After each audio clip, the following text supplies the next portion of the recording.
Oo. Shoot. Actually sir, kaya nagkakagano'n ka mo dahil nga umiikot lang yung pinakagitna. Hindi sumasabay na umiikot yung tab niya. Kaya gumaganon. Ano yun, lalakad yan. Yung sa lakas ng vibrate. So okay na yung wash niya. Ayan. Maganda pa yung motor mo, laki pa eh.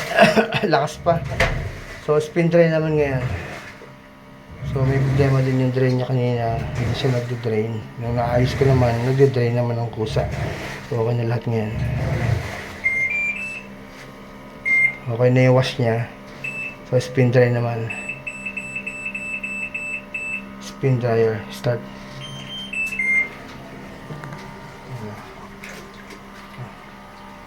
Yan yung problem kaya na inayos ko, yung hindi nagde-drain. Dahil nga kita ko sa ilalim dyan, ano siya, may putol. Yung nagawa naman, nagde-drain naman ng kusa. So in-adjust ko lang.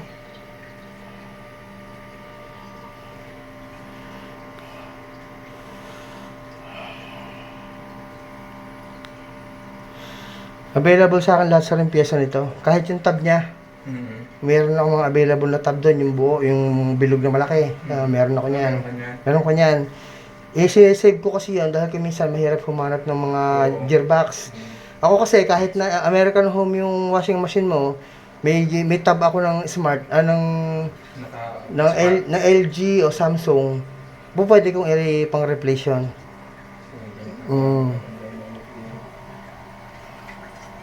Marami akong nagagawang gano'n kasi minsan mahirap humanap ng pyesa, minsan gearbox.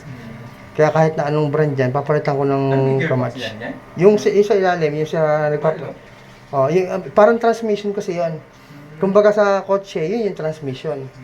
Kaya mahal talaga yun dahil malaking pyesa yun na bakal. Kaya sabi ko pag yun ang problema, di... Mabuti pa yung motor, mas mura yung motor. Marami akong motor.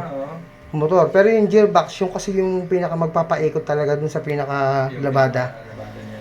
Yung motor ang nagda-drive sa gearbox ang nagpapaikot dito sa loob. Naubos na yung tubig niya. Ikot to sa spin dry. Okay pa naman kahit na bulok na yung mga ibang parts ilalim, at least tahimik pa rin siya.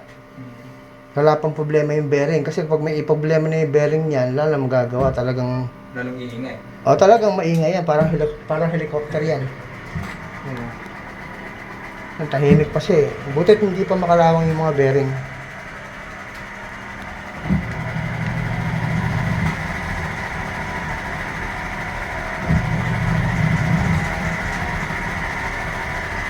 Ayun sir, kompleto na. Okay na. Pero sa totoo lang, mahirap yung sira niya. Nagkataon lang na talagang may experience ako kaya mabilis kong nagagawa. Kaya nga gusto kong pinupuntahan yung hindi magawa ng ibang technician eh. Kasi iba, sabihin, hindi nagawa ng ibang technician, ganyan. Pero pag nagawa ko ng mabilis syempre, alam na. May iba na mabilis ka. Oo nga, oo. Yun nga rin yung purpose kung ba't ako nagpakahirap sa service center dati. Experience. Oo. Sa Panasonic noon, apply ako sa Panasonic. Sabi ko, graduate ako ng engineering, graduate ako ng 2 taong technician. Papasok ako helper, walang sweldo. Helper lang, walang sweldo. Sabi ko, tuwa yung manager, tinanggap ako. Noong mga 3 months na, nagpapaalam na ako, yun, hindi na ako pinakawalan. Naka-4 na taon ako doon sa Panasonic Service Center. Kagandahan, papadala ka sa mga seminar.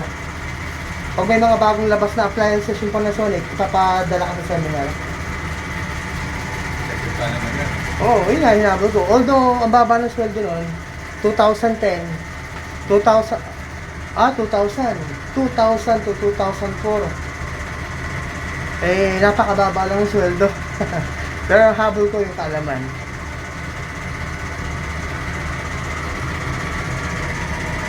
Sir, okay na?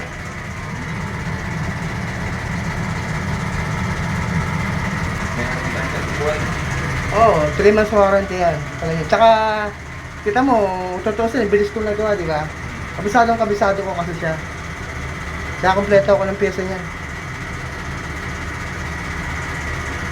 Kahit anong brand naman yan, kasi brand lang yan eh. Isa lang yung technology niyan eh. Minsan nga, naghihiraman lang ng pyesa yan eh.